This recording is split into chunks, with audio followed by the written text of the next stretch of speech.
Salam, hər birinizi xoş gördük. Ümidvaram yaxşısınız. Bu gün sizlərlə bizim həyatımıza daxil olan insanlar niyə daxil olur, səbəbi nədir və eyni insanlar nə üçün daima bizim həyatımıza gəlirlər və bizi tərk edirlər məsələsi haqqında danışacağıq.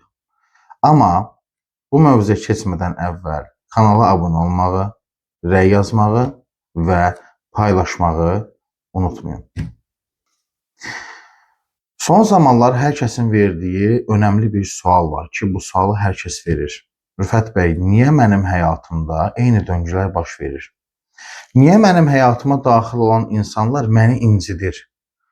Niyə mən hər dəfə mənim həyatıma daxil olan insanlardan sevgi ilə bağlı, pulla bağlı və yaxud da başqa bir mövzularla bağlı zərbələr alıram? Niyə hər dəfə mən insanlara güvənirəm, aldanıram? Bunun səbəbi nədir? Axı niyə mənim həyatıma doğru, düzgün bir insan gəlmir? Bu suallar çox verilir. İstər canlı yayımlar olsun, istər mesajlardan olsun, fərqi yoxdur və yaxud da gələn pasiyentlər bu suallar verirlər. İlk öncə onu deyim ki, siz bir döngünün içərisindəsiniz. Biz bu həyatda yaşayırıq və bir şeyləri öyrənirik, öz missiyamızı yerinə yetiririk, özümüzü inkişaf elətdirməklə məşğuluq. Sənin həyatına gələn bir insan, məsələn, X adam sənin həyatına gəldi və sən onunla bir sevgi sınağı keçirsən. Alınmadı, zərbə gördün, çıxdı getdi, onu da bilmirəm, onsuz qala bilmirəm, o getsə mən neyniyərəm sualları başlayır yaranmağa və sən əziyyət çəkən tərəf olursan. Həmin insanla biz işləyəndə baxırıq ki, bu insan, təbii ki, bu hər kəsə aid deyil, hər kəsin bir proqramı var, atası ilə bağlı sevgi problemi yaşayıb uşaq vaxtı. Bu gün onun həyatına gələn insan ona atasını göstərir. Nə mənada atasını göstərir? Yəni gəlib X adam həmin xanıma və yaxud da ki, X adam həmin o kişiyə atası ilə bağlı olan sevgi travmasının üzə çıxmasına ona yardım eləməyə. Sən şuur altında bilmədən, bilərəkdən yox, bilmədən həmin insanı ata obrazına qoyursan, ata sevgisini ondan əvəz eləməyə çalışırsan. Təbii ki, sən bunu bilərəkdən eləmirsən, sən ona baxanda ona demirsən ki, o mənim atamdır, mən onu ata olaraq sevirəm. Sadəcə olaraq şuur altı boşluğu sevmir. Əgər sən ata ilə bağlı bir şuur altında bir boşluq varsa, dərhal şuur altı onu doldurmağa məcburdur. Çünki sənin üçün o komfortu yaratmalıdır. Bu bütün mövzulara aiddir. Tək istər sevgi məsələsinə aid deyil. Sən bu döngüdən necə çıxa bilərsən? Sən diqqətlə yanaşmalısan. Bu adam mənim həyatıma niyə gəlib? İlk öncə bu sualla başla. Çünki sən gələcəkdə artıq sənin həyatına daxil olan insanların faydasını axtaracaqsan. Amma sən bu gün o sualı verirsən, niyə? Bu adam mənə nəyə öyrətməyə gəlib? Təbii ki, sən deyə bilərsən ki, tamam, mən bu sualları verməklə cavab alacağam. Bəli. Əslində çox diqqətli olsan, ala bilərsən cavabı. Cavablar ümumiyyətlə sistemdə bizə təkcə kimisə gəlib bizə nəyisə deməklə olmur ki, mənim çəkdiyim video, mənim açdığım canlı yayımda işlətdiyim ifadələr ki, sən həmin an orada olursan və yaxud da bir başqası. Cavabları sən o cür alırsan. Bəli, bu döngü necə qırıla bilər? Sən şuur altında yatan o travma ki var, o məsələ var, hələ aydınlanmamış.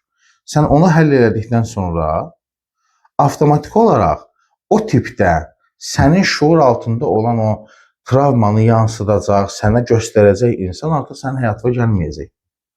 Daha lüks, daha gözəl, daha yaxşı biri sənin artıq həyatına gəlmiş olacaq. Unutmayın, ətrafımızda olan hər kəs, hər şey bizim şuur altımızın yansımasıdır. Yəni, mən belə sənin şuur altının bir yansımasıyam. Düzdür, çox dərinliklərinə gedib hər şeyin üzərinə düşüm, araşdırım, mən sizə anlayıram, bu yorucu olar. Heç mən onu sizə məsləhət də görmürəm. Amma bu günlərim əgər qlobal bir problemin varsa, sən bunun üzərinə gedib bunu həll eləməlisən. Eləməsən əziyyət çəkən sən olacaqsan.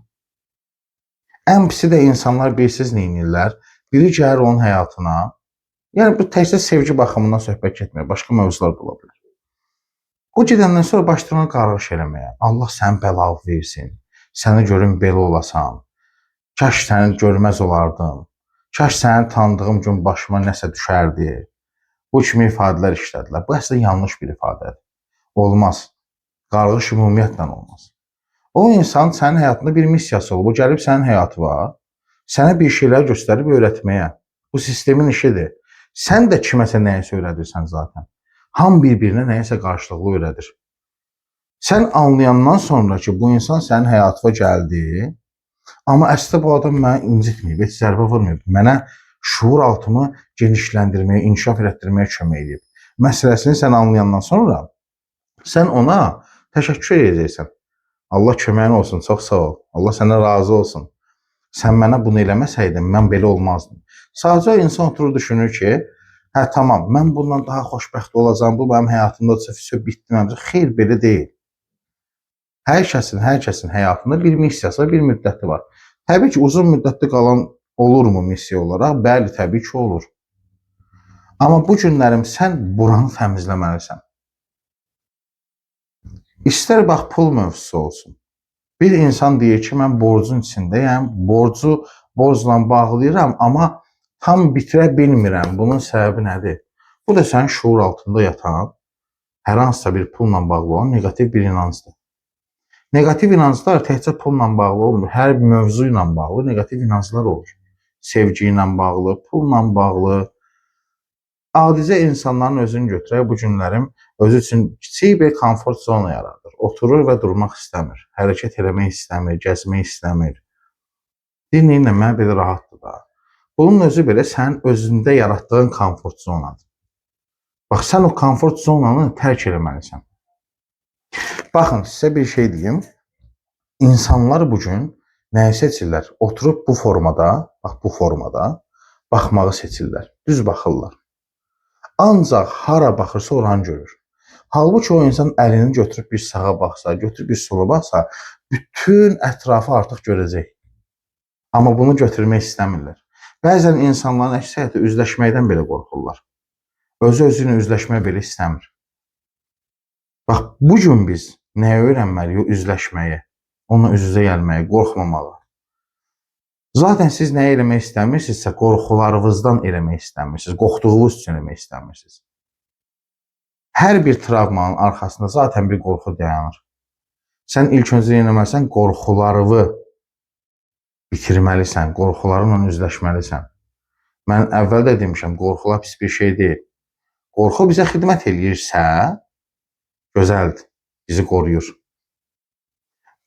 Amma qorxu səni idarə edəcəksə, o zaman sən uçurma edəcəksən. Sən o qorxuları idarə eləməlisən. Mən bunu həmişə demişəm ki, bir binanın yanından keçirsən, təmir işi gedir. Niyə keçmirsən? Başıma nəsə düşər.